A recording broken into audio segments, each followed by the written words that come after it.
Marvel fans, comic geeks, and all the nerds in between. My name is Megan with Vigilante Vibes, and today I just ended the episode, the very first episode of the season 2 of Daredevil Born Again, and I want to talk about it because I have so many thoughts. First of all, that was a banger of an episode to start this season with. Like, 3 seconds in, we have the full black Daredevil costume. That is phenomenal and amazing, and he looked incredible. And the fight scenes were just fantastic. But more than that, in this episode, we got so many different characters really giving it their all. We got Karen, which a lot of you know I'm not a big fan of Karen, but Karen as a brunette was a look. So we have her. We have BB, who she knows Fisk killed her uncle, and now she knows why he died because it's trying to save Karen. So that adds a lot of impact to everything she's going to do. I'm very nervous they're going to kill her off because wouldn't it be so, I don't know. I feel like it would be very Marvel to kill BB off with her fighting the same fight that killed her uncle. I feel like that could happen. But I also think Karen might die too, just mainly because of how happy Matt Murdock is with her. But what I didn't expect was a Muse cameo. That's crazy. And yeah, it's in Heather Glenn's head. I get that. But I didn't expect it to happen. It was very welcomed, if I must say. But speaking of Heather Glenn, she's wildly different from in the season than she was in the first because of the PTSD she's going through from Muse, which is understandable. She's drinking now. She has somewhat of a temper. She is just on her shit. But if you guys don't know, in the comics, Heather Glenn actually offs herself. Like, trigger warning, Matt Murdock walks into her hanging. Like, she's gone. She does it to herself. And I think that's what they're setting up here because she seems tormented by Muse. So that's where I think they're going to go. That's why I kind of don't think they're going to take out Karen, because I don't think they're going to take out two loves from Matt. I really don't. But besides all that, we also got Matthew Lillard as Mr. Charles. Correct me if I'm wrong, but I believe Mr. Charles was in the comics. He was a Roxxon employee. I want to say that. If I'm wrong, please let me know. That would make sense because he is a complete mystery, but he is so compelling. He is diabolical, and I'm already obsessed with him, and I'm almost rooting for him because I feel like he puts Kingpin very much on edge, which isn't easy to do because it's Kingpin. So it's like, what does Kingpin know? And who does Kingpin think he thinks he works for?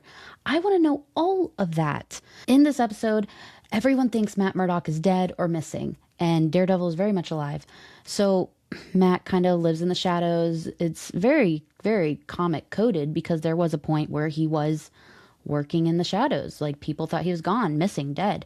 And now him and Karen are hiding out. They're creating diabolical plans to take Kingpin down any way they can. And they actually do that when they take down the North Star boat. I'm not a boat expert. But yeah, they take that down, which was the title name, by the way. I really like that. And they ruin that whole shipment. And Kingpin calls it a terroristic act, which is so dramatic. So very dramatic, but so very Wilson Fisk. So Daredevil is alive and well, and Fisk knows it. And that's terrifying for everyone involved. So what happens? Fisk, in his anti-vigilante campaign, he creates the AVTF, the Anti-Vigilante Task Force, and they go knocking on doors. They're kicking down, punching women, by the way. That was a lot. So Daredevil is out there fighting the good fight. When we get towards the end, they show up on Cherry's doorstep, and Cherry knows what's about to happen. He already has his hands behind his head. He knows what the deal is. So they go after Cherry, and then Daredevil interrupts them, and there is a big fight. All the while, Cherry is slowly dying from a heart attack, which I don't think he's dead. I feel like the next episode is going to start with them in a hospital. With him in a hospital, at least. Matt Murdock's not showing up in a hospital. He's supposedly missing or dead. But while he is slowly dying, the task force is going after Daredevil, and they finally get him. They almost shoot him, and they take off his mask, and they're like, oh my God, it's Matt Murdock. And then as soon as that happens, a knife comes in and takes them all out. And I'm here to tell you, I think that is bullseye, because who else could do that? Also, the knife said, you're welcome.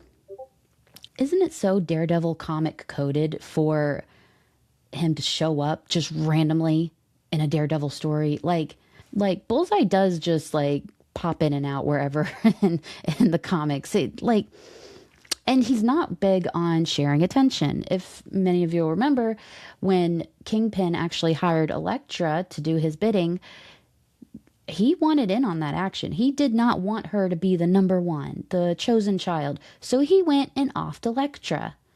And it's starting to feel like he's starting to feel left out. So I think that was Bullseye. I think he is back. And we know he's confirmed for the show. So, like, he's going to come back in some way. It's just wild to me that he did it in a way that saved Matt Murdock's life. That was unexpected, but I'm here for that unhinged stuff. So, but yeah, this episode was a great first episode. Like, I feel like a lot of the things people were complaining about in the first season, all of that was dismissed in this episode. We got the action, we got the suit, we got to see these characters thrive. We get to see a whole bunch of stuff that does fit the Netflix Daredevil show. The violence, the heightened emotions, the deepness of the story. There's so much going on, and I am so here for it. I know some people are going to say, oh, but Jessica Jones wasn't in this episode. We have 7 episodes, and I don't expect her to be in every episode.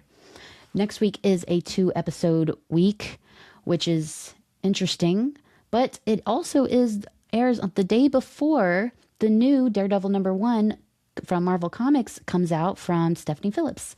So I'm interested to see if there's something there, or it's just a really great coincidence, because I'm really excited for that comic, because I love Stephanie Phillips. She's amazing. So yeah, this was a really good episode. I really enjoyed it. I know I'm forgetting a whole bunch of stuff. I just finished watching the episode, so I'm just like super excited, but I also need to go to bed because it's pretty late for me. So be sure to like and subscribe, because I'm going to be reviewing every episode of Daredevil, because many of you know Daredevil is one of my favorite characters of all time, and I have been waiting so impatiently for this season to come out. I have been waiting so impatiently for the new comic to come out, and many of you know that me and my good friend Matt from Hops Geeks News have a Daredevil podcast over at nerdinitiative.com, where we talk about every comic event in Marvel Comics for Daredevil. Last week was Daredevil Yellow, and I'm not quite sure what this week is, and I just reminded myself that we need to figure that out. So be sure to like and subscribe, and have a marvelous day.